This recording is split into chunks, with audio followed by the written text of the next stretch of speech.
हम सुबह पढ़ने बैठते हैं लेकिन नींद आने लगती है, दिमाग सुस्त हो जाता है और पढ़ाई याद भी नहीं रहती। और यही वजह है कि कई लोग सुबह उठ तो जाते हैं लेकिन पढ़ाई आगे नहीं बढ़ पाती। सच बात तो यह है कि समस्या पढ़ाई में नहीं है, समस्या तरीके में है।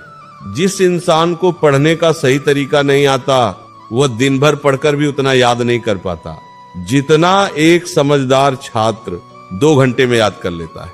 सुबह का समय क्यों सबसे शक्तिशाली है?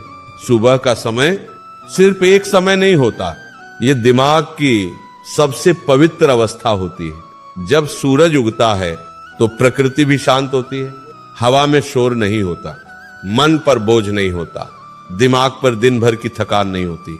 यही कारण है कि सुबह का समय ज्ञान ग्रहण करने का सबसे शक्तिशाली समय होता है। पुराने समय में विद्यार्थी सुबह ब्रह्म मुहूर्त में उठते थे। क्यों? क्योंकि उस समय दिमाग सबसे ज्यादा तेज होता है। पहली गलती जो छात्र करते हैं, बहुत से छात्र नींद से उठते ही सीधे किताब खोलकर बैठ जाते हैं। यही सबसे बड़ी गलती है, क्योंकि जब तुम अभी अभी नींद से उठे हो तब दिमाग पूरी तरह जागा नहीं होता, और जब दिमाग जागा नहीं होगा तो पढ़ाई कैसे याद होगी।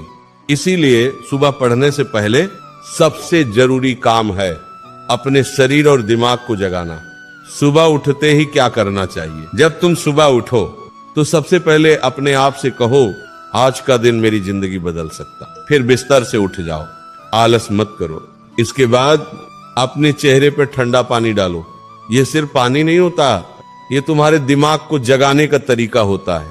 फिर 2 मिनट के लिए गहरी सांस लो, धीरे धीरे सांस अंदर लो और धीरे धीरे बाहर छोड़ो। ये छोटा सा अभ्यास तुम्हारे दिमाग को शांत भी करेगा और सक्रिय भी करेगा। पढ़ने से पहले मन को स्थिर करना। अगर मन इधर उधर भटक रहा है तो पढ़ाई कभी याद नहीं होगी। इसीलिए पढ़ने से पहले 1 मिनट के लिए आंखें बंद करो और अपने लक्ष्य को याद करो।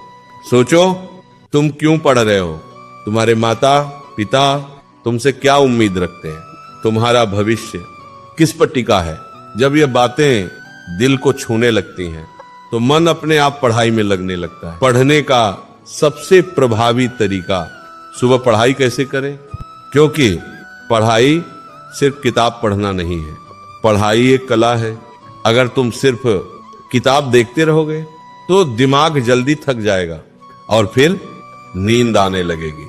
इसलिए पढ़ते समय 3 चीजें हमेशा याद रखो। देखो,